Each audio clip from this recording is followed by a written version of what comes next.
Reading about psychology has put my brain in a really, really weird space. I try not to perform for the camera, but I gotta make this interactive in some way, shape, or form. Okay, so if you're here, like the screen, yes, I used to work at Seabase. Hopefully I work there again in the summer, real great place. What I wanted to talk about, okay, is my experience with fast food restaurants. This is a new format that I'm trying where I basically just give you all a specific topic and we expound. If you don't know, there's a company called Cisco.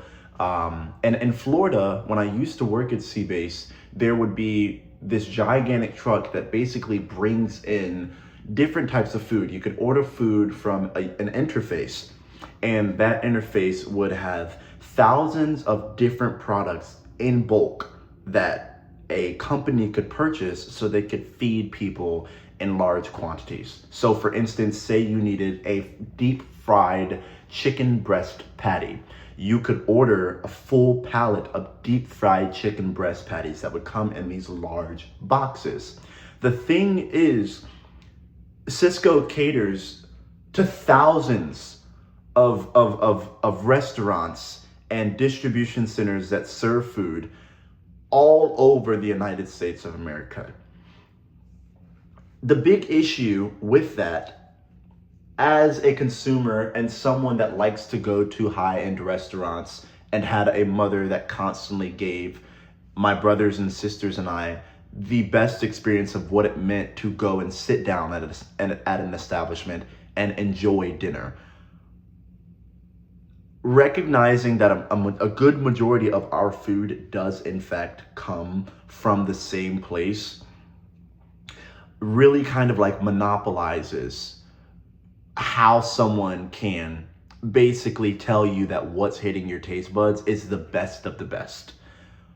It's so much harder for me to walk into a steakhouse and pay $78 for a steak if 9 times out of 10 I potentially know where that steak might be coming from.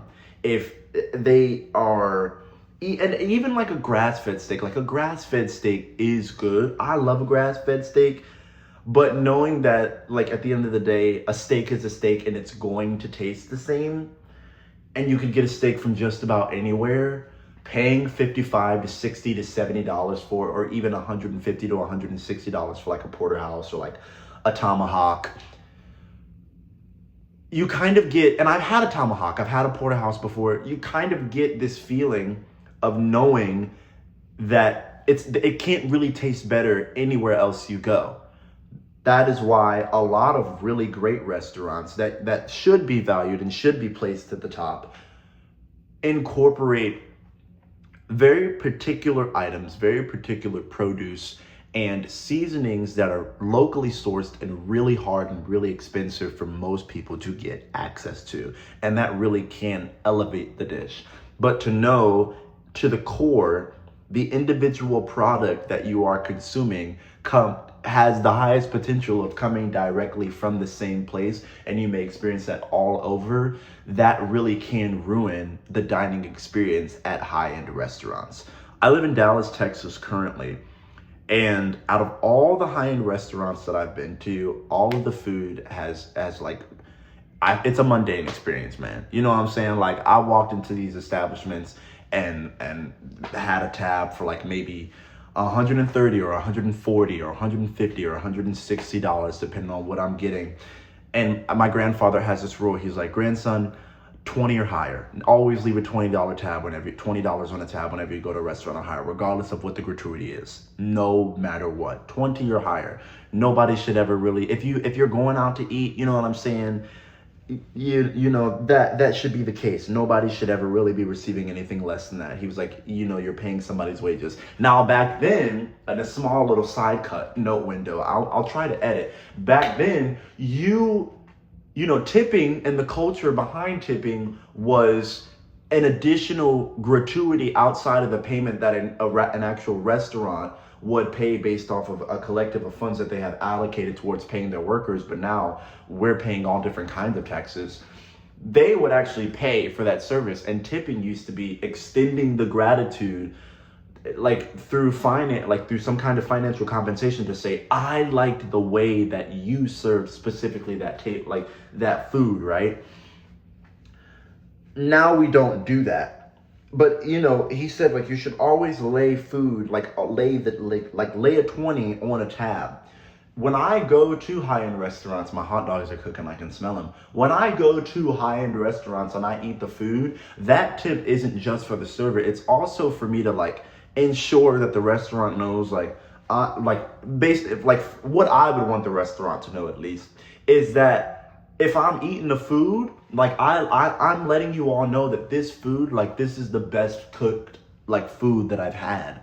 But there like potential that like it's the best cook, like who can cook the best Cisco, like who can make the best fried buffalo wings, who can fry them the best. Are you adding a little green onions? Are you adding it? But at the root, you're really eating the same food from the same place and maybe having a slight difference in the way that it's processed to the way. But at the end of the day, girl, it's gonna be the same. You know what I'm saying? I'm like, how do we as humans start to respect the value of what food actually can be, and what is it that we're truly spending our money on when we're going out to eat?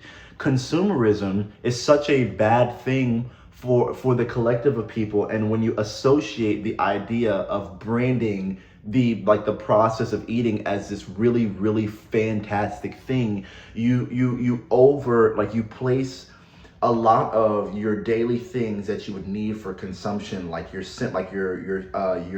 core grocery store, like there's a circle method thing where you basically only follow your circle method items. You're placing that on this value scale and convincing yourself that the food that you're eating should be more expensive to receive higher quality, when in all actuality there are places that are taking rib meat and chitlins and gizzards and a little bit of fat and tenderloin, grinding it all together and then putting it in casing with some breadcrumbs on, frying it in really really cool shapes, and then like throwing some balsamic vinaigrette and a little mozzarella and maybe some saffron if they want to be real cool, salt, black pepper, cumin, and an aioli on top, and pricing that for 30, like literally like a 20 to $25 appetizer.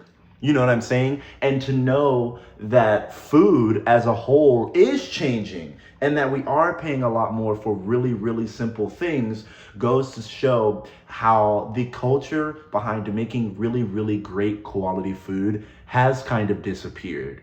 When you go into a grocery store and you see that most of the prices for what it is that you purchase are gouging, and that inflation really, really is a problem, you start to feel less inclined to purchase groceries and cook for yourself, because there's a lack of convenience. And it's like, if I can just go to a restaurant and get high quality food, why would I spend the $12 to $15 on a package of chicken that will probably last me 3 to 5 days in comparison to that one, dinner, if I can just go here and get something that's much more convenient? But it's like, convenience doesn't negate the lack of quality that you're getting. If most of these bars and gastropubs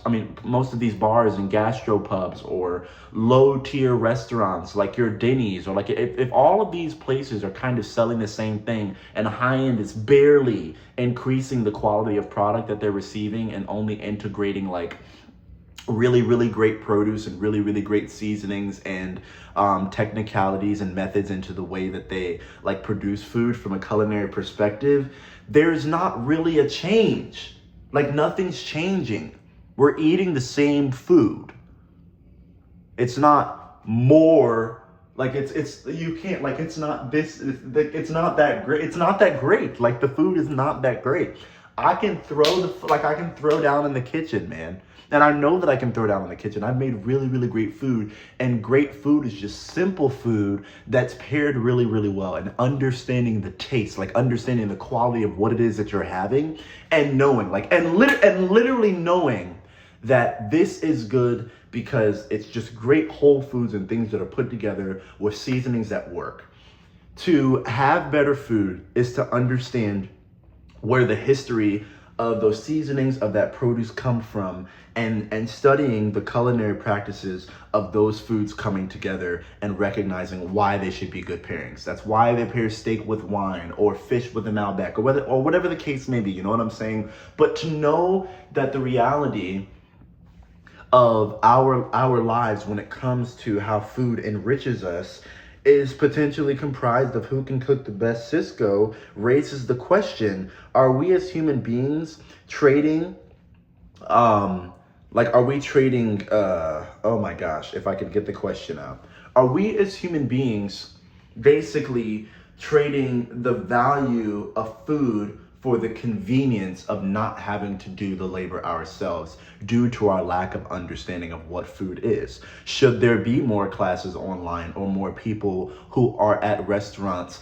with a menu that ultimately like breaks down what it is that they're eating and saying like, here's how you can make this at home? And I don't think that restaurants would lose out on, you know, the dining experience, because the only thing that they're really charging you for is the fact that like they're charging you for the service. It's like, we're just cooking this for you. But you could go home and make a branzino at home. It's easy. Do you know how easy it is to make a branzino? People think it's hard. It's actually really, really easy. And you want to know how I found out that it was easy? It was a difficult process, but when you look it up, you've done 50% of the work. It's probably hard because you're like, well, I don't know how to make a branzino. Of course you don't know how to make a branzino. You haven't looked up how to make a you get what I'm saying? It's like, well, I don't know how to make a steak medium rare. Well, Gerald, if you would go out and buy a couple of cube steaks to practice cooking up a cube steak, you would see just how difficult that process is, but at least you would get through it. You know what I'm saying? But no. I want my Cisco chicken nuggets. Are you feeling me? This is why we're all obese. Like, this is okay. Now I'm leaning in a different direction than I was supposed to be leaning in. You shouldn't let me ramble. I don't know. One take.